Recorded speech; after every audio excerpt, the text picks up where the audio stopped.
नमस्कार दोस्तों, आर्यवर्त में आप सभी का स्वागत है। सबसे पहले आप सभी को सावन की हार्दिक शुभकामनाएं। सावन का महीना शुरू हो चुका है, भोलेनाथ का महीना शुरू हो चुका है। इस पूरे महीने भोलेनाथ की पूजा की जाएगी। वैसे भोलेनाथ की पूजा तो हर दिन की जाती है, मगर ये सावन का महीना बड़ा प्रिय होता है भोलेनाथ का। बड़ा ही सुहाना मौसम होता है, बरसात, हल्की हल्की ठंड आनी शुरू हो जाती है।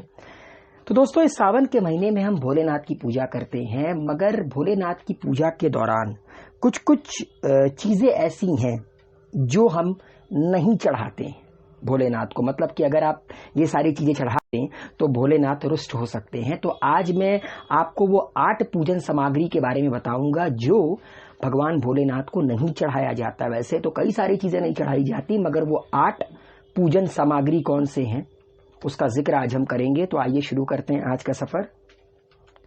सबसे पहले दोस्तों, भगवान भोलेनाथ को वैसे तो बड़े ही प्यारे भगवान हैं। हल्की मतलब कुछ भी चढ़ा दो प्रसन्न हो जाते हैं। एक बेल का पत्ता, धतूरा, भांग, मस्त एकदम ठीक है।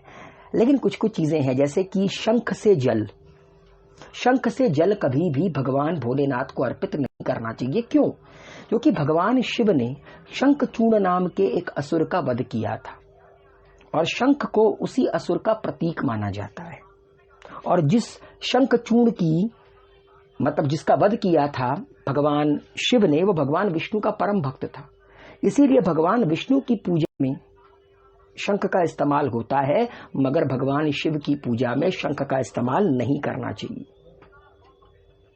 तुलसी, जैसा कि आप लोगों को पता होगा, मैं इसके ऊपर एक स्पेसिफिक वीडियो बना चुका हूं। तुलसी कभी भी भगवान शिव को अर्पित नहीं की जाती है। क्यों? भगवान शिव का एक अंश था जिसका नाम था जलंधर।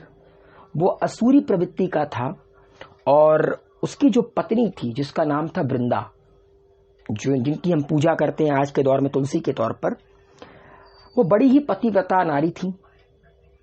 ठीक है, भगवान विष्णु की परम भक्त थी। तो जब भगवान शिव और जलंधर का युद्ध हो रहा था, और जलंधर जब अपने राजमहल से निकल रहा था भगवान शिव को चैलेंज करने के लिए,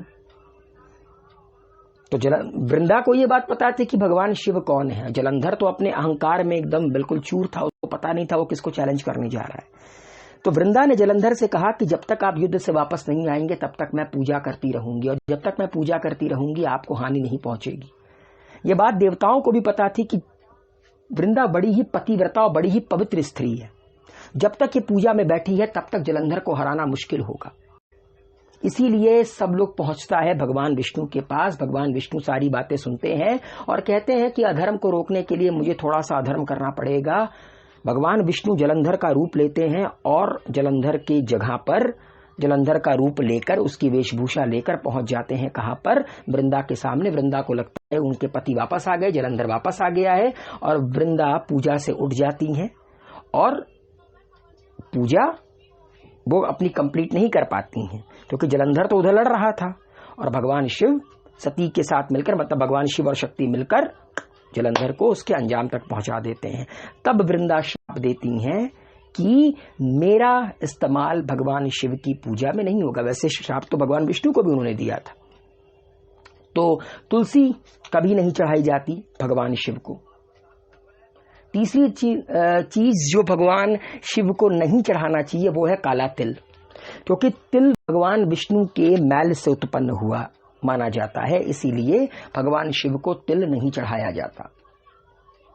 टूटा हुआ चावल, खंडित चावल, भगवान शिव को अक्षत यानी आप साबुत चावल अर्पित करें, शास्त्रों में इसका उल्लेख मिलता है, मगर कभी भी टूटा हुआ चावल जो अपूर्ण और अशुद्ध होता है उसको भगवान शिव को नहीं चढ़ाना चाहिए। कुमकुम को सौभाग्य का प्रतीक माना जाता है, मगर भगवान शिव कौन है? बैरागी हैं। इसीलिए भगवान शिव को कुमकुम कभी भी अर्पित नहीं करना चाहिए। हल्दी का संबंध भगवान विष्णु और सौभाग्य से है। भगवान शिव को हल्दी नहीं चढ़ती है। नारियल पानी, नारियल देवी लक्ष्मी का प्रतीक माना जाता है। जिनका संबंध भगवान विष्णु से, भगवान विष्णु की पत्नी है, इसीलिए भगवान शिव को नारियल पानी कभी नहीं अर्पित करना चाहिए।